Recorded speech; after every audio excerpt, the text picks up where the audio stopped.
இங்க கெல்லிங்க ஒரு பொண்ணு எக்ஸசைஸ் முடிச்சிட்டு குளிக்க ரெடி ஆகும்போது சடனா யாரோ வீட்டுக்குள்ள புகுந்த மாதிரி அவளுக்கு தோணுது. உடனே அது யாருன்னு சத்தம் போட்டு கூப்பிட்டு பாக்குறா. ஆனா எந்த பதிலும் வரல. உடனே மெல்ல வெளியே வந்து கீழே எட்டி பாக்குறா. அங்கேயும் யாருமே இல்ல. அந்த வீடே அவ்வளவு அமைதியா இருக்குது. கெல்லிக்கு இப்போ பயம் அதிகமாக ஆரம்பிக்குது. ஒருவேளை அது அவளோட ஹஸ்பண்டா இருக்குமோன்னு நினைச்சு கொஞ்சம் தைரியத்தை வரவழைச்சு கீழே இறங்கி வர்றான். அந்த டைம்ல கருப்பு ட்ரெஸ் போட்டிருந்த ஒருத்தன் சடனா அவ பின்னாடி வந்து அவளை அப்படியே பிடிச்சிடறான். ஆனா அவன் கிட்ட இருந்து தப்பிச்சு வேகமா போய் அலாரம் பட்டனை பிரஸ் பண்ணிடுறான். அந்த அலாரம் சத்தம் நல்ல வேளையா செக்யூரிட்டிக்கு கேட்டு அவர் வேகமா உள்ள ஓடி வர்றாரு. அவரு கண்ணால அவனை மிரட்டினதும் சடனா அவன் அவளை அப்படியே தள்ளி விட்டுட்டு விண்டோ வழியா எஸ்கேப் ஆகி போயிடுறான். உடனே நடந்தது எல்லாம் அவளோட ஹஸ்பண்ட் ஜானுக்கு மெசேஜ் பண்ணிட்டு அவர் சீக்கிரம் வருவார்னு எக்ஸ்பெக்ட் பண்ணிட்டு இருக்கிறான். உடனே அவனும் வீட்டுக்கு ஓடி வர்றான். ஆனா நடந்தது எல்லாம் கேட்டதுக்கு அப்புறம் ஜான் வேகமா அவனோட ரூமுக்கு போய் எதையோ செக் பண்ண போறான். உடனே அவ பின்னாடியே போய் பார்க்கும்போது அவன் வேகமா அவனோட லாக்கர் பாஸ்வேர்டை சேஞ்ச் பண்ணிட்டு இருப்பான். உடனே அவ அப்படி அதுக்குள்ள என்னை விட முக்கியமானது என்ன இருக்குதுன்னு கேட்கறான். அவன் அது கம்பெனி சீக்ரெட்னு சொல்றான். அவளுக்கு ஏதோ சரியா படல. அப்போ அவனுக்கு ஒரு கால் வந்ததும் அவளை அப்படியே விட்டுட்டு போயிடுறான். கொஞ்ச நேரத்துல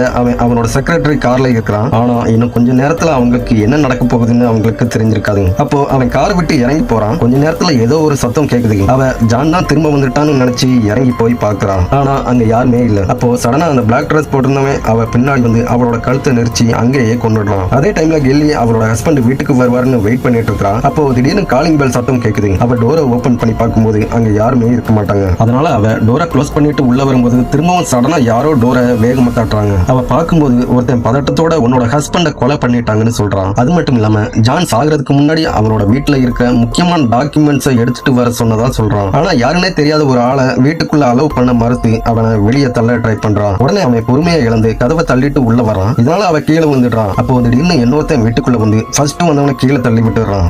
அவ கிட்ட தான் ஒரு போலீஸ்னும் கீழே கிடக்கிறவன் தான் அவளோட ஹஸ்பண்ட கொலை பண்ணணும்னு சொல்றான். கெல்லி உடனே அவன் கிட்ட ஐடியா காமிக்க சொல்றான். அவன் செக் பண்ணி பார்க்கும்போது அது மிஸ் ஆகி இருக்கும். உடனே அதை தேடுறதுக்காக வெளியே போறான். அப்போ கீழே கிடந்தவன் கிட்ட ஒரு யூஎஸ்பி இருந்ததை எடுத்து வேகமா ஒரு கம்ப்யூட்டர்ல போட்டு என்னன்னு செக் பண்ணி பார்க்கறான். அதுல ஒரு பிளாக் ட்ரெஸ் போட்டிருந்த ஒருத்தன் அவளோட ஹஸ்பண்ட ஷூட் பண்றத பார்த்து ஷாக் ஆகி கதறி அழுகுறான். அப்போ கீழே மயக்கம் அடைஞ்சு கிடந்தவன் சடனா எழுப்பி அவனோட ஐடியா அவகிட்ட காமிக்கிறான். அதுக்கப்புறம் தான் அவன் தான் உண்மையான போலீஸ்னு அவன் நம்புறான். அப்போ போலீஸ் மாதிரி போய் சொல்லிட்டு வந்தவனை பிடிக்கிறதுக்காக அவங்க ஒரு பிளான் பண்றாங்க. அவன் மயக்கம் அடைஞ்சவன் மாதிரி நடிக்கும்போது அந்த ஃபேக் போலீஸ் அவனோட கார் டிக்கியில ஏத்த போறான். சடனா அவன் கண்ணை எடுத்து அந்த ஃபேக் போலீஸை நோக்கி காமிக்கிறான். அவங்க ஃபைட் பண்ணிட்டு இருக்கும்போது அந்த கன் கெல்லியோட கால் கிட்ட போகுது. உடனே அவன் அந்த ஃபேக் போலீஸை ஷூட் பண்ணி கார் டிக்கியில ஏத்துறான். அதுக்கப்புறம் ரெண்டு பேரும் வீட்டுக்கு திரும்பி வரும்போது அந்த ஃபேக் போலீஸோட ட்ரெஸ் கீழே கடந்ததை எடுக்கிறான். அப்போ கீழே கடந்த ஏதோ ஒண்ணு அவ எடுத்து பார்க்கும்போது அதுக்குள்ளதான் அவ ஷூட் பண்ணினவனோட உண்மையான போலீஸ் ஐடி இருக்கும். இப்போ அவளால யாரும் உண்மையான போலீஸ்னே கண்டுபிடிக்க முடியல.